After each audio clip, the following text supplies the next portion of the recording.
The wind howled through the trees outside David's apartment, rattling the window panes. He rubbed his eyes, tired from a long day of work, and slumped onto the couch with a sigh. The city was quiet tonight, a rare peace settling over the streets below. He was about to turn off the lights when he felt it, a presence, like someone was watching him. He looked up, his heart skipping a beat. There, outside his window, stood a woman. Her face was illuminated by the streetlight, her eyes filled with a deep, unsettling sadness. It wasn't fear he felt, but something stranger. Recognition. David's first instinct was to call the police, but something held him back. The woman didn't look like a threat. She looked familiar, as if he had known her once, in another life. Slowly, he walked to the window and opened it a crack. "Who are you?" he asked, his voice barely a whisper. The woman's lips trembled into a small, sorrowful smile. "You don't know me," she said softly. "Not yet." David frowned. "Then why are you here? How do you know me?" She hesitated, her gaze flickering with a mix of longing and pain. "In my world, we were in love," she said. "I came to find you, before it's too late." David's mind spun. He wanted to shut the window, to turn away from this strange, impossible conversation, but he couldn't move, his curiosity on an inexplicable connection holding him into place. "Your world," he echoed. "What are you talking about?" The woman stepped closer, her breath misting into the cool night air. "I'm from a parallel universe, one where you and I shared a life together, but you died. I lost you," she said, her voice cracking. "I couldn't accept it, so I crossed dimensions to see you one last time." David's heart pounded in his chest. He should have laughed it off as a ridiculous story, but something in her eyes made him believe her. It was a look of profound, aching love he didn't remember, but felt something deep inside him. I don't know you," he stammered. "How could any of this be real?" The woman reached through the window, her fingers brushing his cheek. It felt like a jolt of electricity, a shock of emotion flooding his senses. Memories that weren't his flashed before his eyes, moments of laughter, whispered promises, a kiss shared under a moonlight sky. "You don't know me yet," she whispered, tears streaming down her face. "But you will." David stepped back, overwhelmed by the flood of unfamiliar memories and the depth of her sorrow. He didn't know what was happening, but one thing was clear. This woman knew him, loved him, in a way no one ever had, and whatever was happening between them, it was only the beginning. David paced around his apartment, glancing back at the window every few seconds. The woman was gone now, but the intensity of their encounter lingered, like a faint hum in the air. He couldn't shake the feeling of connection, as if her sadness had seeped into his bones. He replayed her words over and over in his mind. "In my world, we were in love." It sounded like something out of a science fiction novel, but the look in her eyes had been real, so real it made his chest ache. The next morning, David went to his favorite cafe, hoping the familiar routine will help clear his mind. But as he walked in, he noticed something strange. The barista, who usually greeted him with a smile, stared at him as if she didn't recognize him. He looked around and realized he didn't recognize anyone either. It was as if the entire place had shifted, like a scene from a dream. He ordered his coffee, trying to shake off the unease, but as he reached for the cup, his hand brushed against something cold, a small silver pendant lying on the counter. He picked it up, examining the intricate pattern etched into the metal. It looked familiar, though he couldn't place it. "That belongs to her," a voice said behind him. David turned around and found himself face to face with the woman from the night before. She looked different in the daylight, less like a ghost, more like a lost soul. Her eyes softened when she saw the pendant in his hand. "You kept this," she whispered, her voice filled with wonder.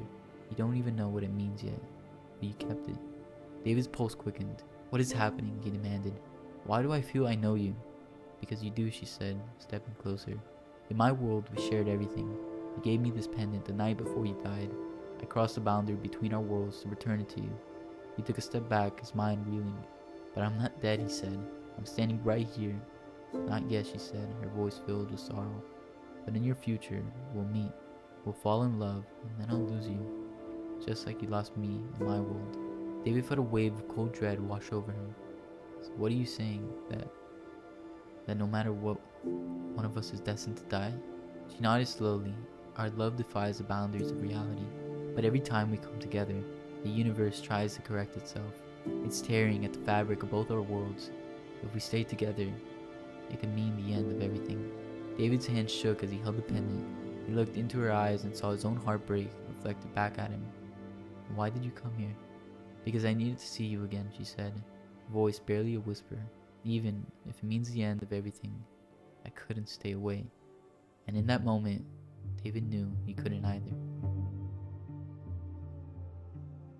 David and the woman Sophia, as she finally introduced herself, sat together on a park bench, the city bustling around them. He listened as she told him stories of their life in her world, the time they danced in the rain, the day they had painted the walls of their first apartment, the quiet mornings spent together in bed. Each story filled David with a strange mixture of warmth and sorrow. He could almost see it, their shared life, as if it was a movie playing out behind his eyes. He felt a profound love for her that he couldn't explain. It was as if he was falling in love with memories that didn't belong to him. I don't know if I can believe this, he admitted, but I feel like I've already lost you. Sophia squeezed his hand, her touch gentle but filled with urgency. You haven't lost me yet, she said. But if we stay together, both our worlds will unravel. The fabric of reality is already fraying. Haven't you noticed the strange things happening? David thought back to the cafe, the disoriented looks from people he had known for years. I thought it was just me, he said. But it's real, isn't it? The universe is reacting to us being together. Sophia nodded, her eyes filled with tears. We were not meant to be together like this. I came to warn you, but now I realize I don't want to leave. David's heart ached with a deep, inexplicable longing. If we're not together, we lose each other all over again. Either way, one of us ends up alone.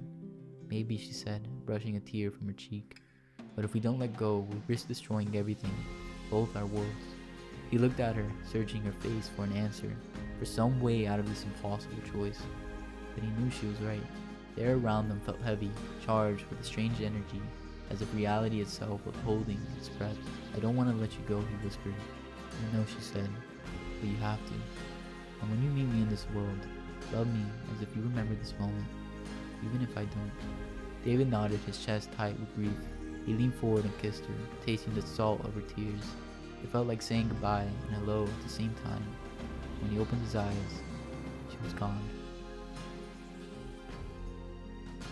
David stood alone in the park, the taste of Sophia's kiss still lingering on his lips. The spot where she had sat was now empty, as if she had never been there. He glanced down at his hand, where the silver pendant she had left behind glinted in the sunlight. It was proof she was real, that everything he had experienced was more than just a dream. But as he turned to leave, the world around him seemed different. People moved through the park, but they looked confused, disoriented. A mother called out to her child, only to freeze mid-sentence, her eyes vacant, as if she had forgotten where she was. A dog barked, its sound distorted, echoing unnaturally. David's heart raced. He could feel it. The very fabric of reality was fraying, just as Sophia had warned. Their meeting had caused a ripple, a disturbance that was spreading like a crack through glass. He rushed back to the apartment, slamming the door behind him. He needed time to think, to process everything she had told him. He opened his laptop and began searching for anything that could explain what was happening. Articles popped up with strange headlines. Bizarre phenomena reported worldwide. Distortions in time observed by scientists. And unexplained disappearances increased. His breath came in short gasps. It was all connected. Their meeting had set off a chain reaction, like a stone dropped into a still pond. He clicked on a video link showing a press conference where physicists explained the concept of quantum entanglement, the idea that two particles once connected remain linked no matter how far apart they are, like two lovers, David whispered, realizing the truth. He and Sophia were entangled across universes, their bond stronger than the fabric of reality itself. His phone buzzed on the table, jolting him from his thoughts. It was an unknown number, but he answered it anyway, hoping against hope that it was Sophia. David, the voice came through, faint and crackling. It's happening faster than I thought. Our worlds are colliding. Sophia, he exclaimed. Where are you? We need to fix this.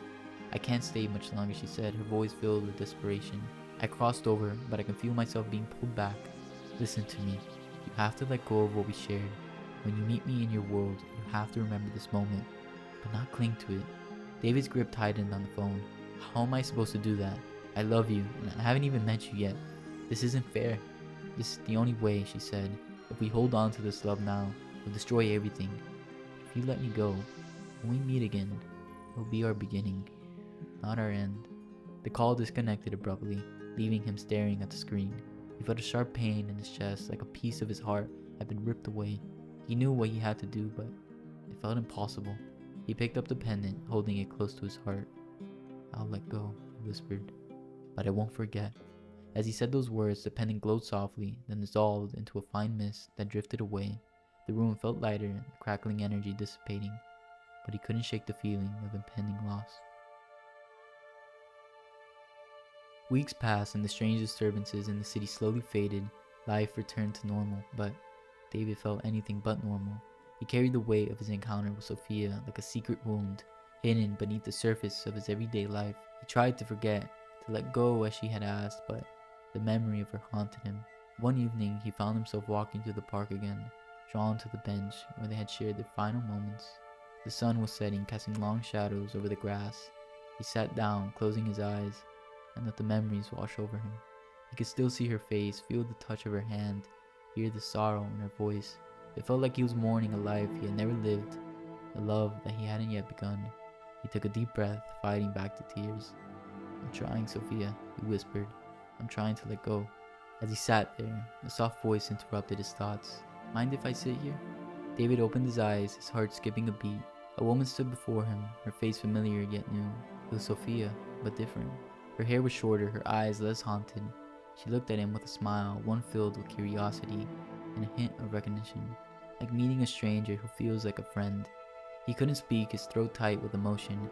He managed a nod and sat down beside him. "I feel like I've seen you before," she said, laughing softly. "Isn't that strange?" David forced a smile, swallowing the lump in his throat. "Maybe in another life," he said, his voice hoarse. She looked out at the sunset, a peaceful expression on her face. "I'm Sophia," she said, offering her hand.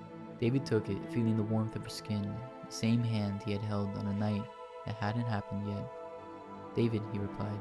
They sat in silence for a moment, watching the sky turn shades of pink and gold. The world felt steady, like a clock ticking back into place after being wound too tight. He knew he had to let go of the past they had never lived, to let this moment be the true beginning of their story. Sophia turned to him, her eyes bright and filled with an openness he hadn't seen before. "It's a beautiful evening, isn't it?" "Yes," David said, his voice filled with a quiet, aching joy. "It really is." And in that simple exchange, he felt the past dissolve, replaced by the promise of something new. He didn't know what the future held, but for the first time, he was willing to find out, step by step, without the burden of a life unlived weighing down on him. As the sun dipped below the horizon, David reached out and took Sophia's hand, feeling the familiar, comforting warmth. This was their beginning, not an ending.